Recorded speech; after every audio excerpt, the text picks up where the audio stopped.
Bismillahirrahmanirrahim. Assalamualaikum warahmatullahi wabarakatuh. Alhamdulillahirabbil alamin. Asyhadu an la ilaha illallah wahdahu la syarikalah takriran bihi wa tauhidan wa asyhadu anna Muhammadan abduhu wa rasuluhu amma ba'd. Benar kata Rasulullah, menjadi muslim di akhir zaman sama sekali bukan urusan gampang. Tapi semakin berat beban yang dipikul, semakin pula besar angka ganjaran dalam timbangan. Sahabat, jumlah kaum muslimin hari ini sangatlah besar, tapi kesatuan yang merajut jiwa dan semangat mereka sangat kecil. Seharusnya kita adalah golongan yang kuat, tapi kenyataannya justru kita berada pada posisi yang lemah. Sebabnya hanya satu, kualitas iman sebagian besar dari kita sangat rendah.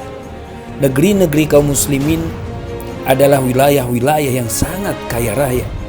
Tapi kaum muslimin di hampir semua belahan dunia adalah orang-orang yang miskin papa. Orang-orang kafir di luar sana, mereka terpecah belah. Tapi pada agenda-agenda tertentu, mereka berhasil menyatukan diri dan rencana. Orang-orang kafir di luar sana jumlahnya terlalu kecil, tapi mereka telah berhasil menancapkan kuasa, kuku dan taringnya di hampir seluruh negeri muslim yang kaya raya. Orang-orang kafir di luar sana menemukan kekuatan pada tumpukan material, kecanggihan teknologi, dan kekuatan manipulasi. Kekuatan kita tidak berada di sana. Kekuatan kita berada pada iman yang menjulang tinggi dan menghujam dalam.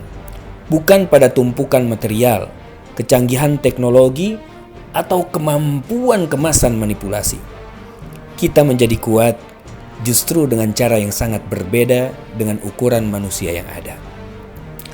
Sahabat, jika kita runut sejarah ke belakang, semakin jauh kita tarik benang sejarah, semakin terang benderang sinar yang kita dapatkan. Semakin kuno sejarah peradaban Islam, semakin mulia nilai-nilai yang pernah kita dapatkan. Tapi bandingkan dengan keadaan kini, apakah dengan segala modernisasi yang ada kita lebih mulia, lebih perkasa, atau justru sebaliknya? Dalam perang Mu'tah, selama beberapa waktu tidak ada pertempuran besar. Kedua pasukan hanya saling memandang. Kaum muslimin berhasil memobilisasi pasukan terbesar dalam sejarah masa itu. Tapi itu pun angkanya hanya sekitar 3.000 orang. Sedangkan pasukan yang dipimpin oleh Heraklius jumlahnya tak tanggung-tanggung, 200.000 pasukan dengan senjata dan kendaraan tempur. Meski begitu, Romawi tak berani gegabah melumatkan pasukan Islam. Mereka berpikir ratusan kali. Meski mereka berjumlah kecil, tapi keberanian mereka sangat besar. Pasukan muslimin berperang bukan mencari kehidupan. Mereka justru sedang menyongsong kematian. Sahabat, sekali lagi, kekuatan tidak terletak pada harta, teknologi, alat perang, atau kecanggihan-kecanggihan yang dihasilkan oleh peradaban material. Kita tahu itu, kita benar-benar tahu. Tapi tragisnya, ironisnya, banyak di antara pejuang kita yang merasa hilang kepercayaan pada nilai-nilai agung yang akan melahirkan kekuatan besar. Mereka mulai percaya harta juga menentukan. Mereka mulai yakin kecanggihan alat-alat adalah penentu kemenangan. Mereka juga mulai tergoda untuk melakukan kekejian seperti yang dilakukan oleh para lawan. Kekuasaan menjadi tujuan utama dari segala aktivitas perjuangan. Kalimat-kalimat perjuangan hanya menjadi retorika menarik perhatian dan mengumpulkan suara dukungan. Kekuasaan akan kekal dan mengundang berkah ketika dia didapatkan dengan cara melayani umat, melayani rakyat, bangsa, negeri, dan melahirkan peradaban tinggi. Nilai-nilai budi dijunjung tinggi, jujur dan rendah hati menjadi pedoman, dan tujuan akhirnya bukan untuk kekuasaan. Siapa menanam, pasti akan menuai. Allah tak pernah keliru membagikan kekuasaan pada siapa yang dikehendakinya. Sahabat, meski kondisi belum menunjukkan titik terang, jangan pernah hilang harapan. Patah tebu boleh, patah arang jangan. Patah tebu masih bisa ditanam ulang, tapi patah arang akan hancur berantakan. Percayalah, selalu ada jalan keluar. Yang perlu kita lakukan hanyalah kerja keras, ikhtiar pintar pada setiap jalan kebenaran. Kekuasaan ini tak akan membanggakan jika dimenangkan tanpa jalan yang benar. Sayyid Qutb pernah berkisah dalam kitabnya Dirasah Islamiyah.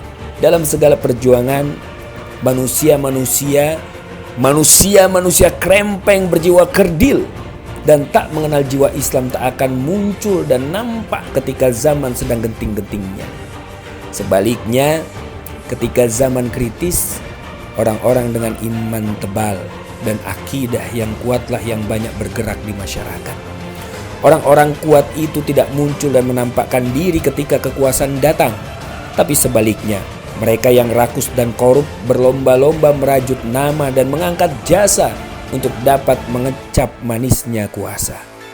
Kami berlindung dengan kekuatan langit, sedangkan mereka berlindung di balik kekuatan dunia. Kekuatan kami tak terkalahkan, sedangkan kekuatan mereka sangatlah rentan. Lalu mereka akan merugi, putus asa, dan tak memiliki harapan lagi. Sedangkan kami, Allah selalu memenuhi segala harapan.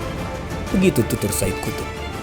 Sayyid Qutb yang dianggap sebagai bapak perjuangan Islam itu dengan sangat kuat menegaskan bahwa tidak ada perjuangan tanpa akidah, tidak ada kemanusiaan tanpa akidah, bahkan tidak ada kehidupan tanpa akidah. Kita mengucapkannya dengan sepenuh hati, tapi orang-orang bodoh dan kerdil itu menganggapnya seperti mainan dan memperolokkannya. Sahabat, perjuangan ideologis tak boleh kalah oleh kepentingan semu. Perjuangan idealisme tak boleh tunduk pada orientasi pragmatisme. Mengusung hukum Allah sebagai tujuan adalah orientasi paling tinggi dalam perjuangan. Maka jangan pernah malu melakukannya. Jangan pula pernah mengatakan bahwa memperjuangkan Islam sudah ketinggalan zaman. Suatu ketika, Sayyid Qutb baru pulang dari Suriah dan Lebanon. Segera setelah itu di Mesir, dia mengumpulkan pemuda-pemuda Ikhwanul Muslimin. Orang-orang telah mencoba segala macam partai, segala macam bentuk politik, segala macam cara. Akhirnya mereka sampai pada kesimpulan, saudara-saudaralah yang akan menjadi pemikul beban, bukan saja beban sendiri, tapi juga beban saudara-saudara kita di negeri lain, kata Sayyid Qutb. Mampukah kita memikul beban itu semua? Bukan hanya beban sendiri, tapi beban dunia Islam. Ini bukan hanya sekedar politik lokal, tapi akan menjadi tolok ukur peradaban Islam. Jika hari ini kita tidak mampu berhadapan dengan tahta, harta, dan juga godaan lainnya, maka selamanya kita tak akan mampu memikul beban dan tanggung jawab besar. Jika kita mampu bertahan di halaman rumah sendiri atas segala godaan dan rayuan, insya Allah kita akan mampu menyelesaikan berbagai beban dan persoalan. Syaratnya tidak banyak, bahkan hanya satu: tetap teguh pada perjuangan besar memenangkan akidah Islam. Inilah yang bisa saya sampaikan dari dalam lubuk hati saya yang paling dalam, agar kita bisa jadikan pertimbangan. Jazakumullah khair ala husni istimaikum. Lakum minal hubb wa du'a. Al-Fakir Abu Fida. Assalamualaikum warahmatullahi wabarakatuh.